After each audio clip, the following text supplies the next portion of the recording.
garden update for July 16th, 2011. We're out here looking at the horned melons, and they have gotten everywhere on this vine apart from the first three that I pollinated myself, and they're doing really well. The Casa banana that was in here is dead. The both of them, they just got strangled by the horned melons. But here's the very first one. And it's hard to tell in the camera, I can tell, but it is starting to yellow up a little bit, so I can't wait for it to get ripe. But there's another one, and there's another one, and here's a female that probably just got pollinated. Oh, there's another one, and there's another one, and here's one. Let's see. I bet there's more that I haven't even seen. This is one of the very first ones. It's starting to get a yellow tint. I pollinated that one. And yeah, I would look up. There's one. I'm not gonna look for any more. These are all full of pointy thorns and stuff, but I bet there's a lot more in there, which is pretty cool. I can't wait to eat my first one. The pond is doing really well. I have to clean the filter because the fountain's coming out really slowly now. But these pads, lily pads from the banana lily are huge. For a miniature lily, they're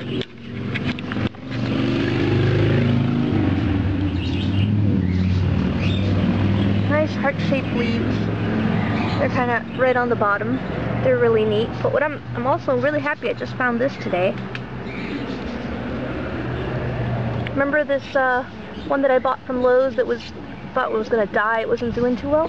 Well, it's put out 2 little pads, and it's got some underwater that are really cool. So I've never seen the banana lilies with pads that big before. That's really awesome. Okay, the tomato and horned melon, not horned melon. The tomato and gourd garden are doing pretty well. The tomatoes are doing great. The gourds, not so much, even though it looks really overgrown and the vines are escaping and getting into everything. But my first 2 buckets here have gotten diseased. I think they're on their way out, so I think I'm just gonna rip them out and collect what few gourds I got out of this and replant. And this was the one that had the zuccas, and Bud Key West, I had mentioned about that weird rot that I got. I think it was just a zucca thing. None of my other gourds have gotten that. And I sent you a video about how to pollinate gourd members of the gourd family, because I was going to make that video for everybody, and I just don't have enough plants right now producing flowers to show the difference. But once I start over, hopefully I can do that. But, let's see. Oh, this tomato. This is a black crim. And it's got 2 little tomatoes forming in there. And it's funny because there's a gourd flower right there. Oh, actually I do see a few little females. Might be able to try later. But they gotta open. And this, I noticed this big guy for the first time on the 4th of July actually, and I couldn't believe it. This is so cool. This one was pollinated by the ants. I didn't even know that was there, and then suddenly there's a giant gourd popping out. This one down here I had seen, and I knew about this one. But I wonder if there's any other surprises in here once I take some of these vines out. Uh-oh. I think I see a casualty. Let's go inside the arbor. Whoa. I gotta be careful not to step on the vines. There's the 2 big opos. I'm so glad those started. And then we've got this little guy that looks like he fell off. Oh no. Well, I guess that's my first gourd harvest. This is a miniature Chinese bottle. There's one down there.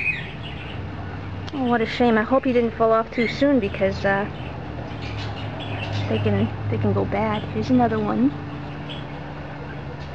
These things are so beautiful. Yeah, looking kind of ratty and gross now. That's about it. Let's check out the tomatoes. Okay, tomato time. This is early girl tomato, but not so early because I actually planted this one after all the others, so it's actually caught up and catching up. I have been finding some fun caterpillars on here. I'll make an update on caterpillars in a different video soon. These are brandywines. Evil bugs. Okay.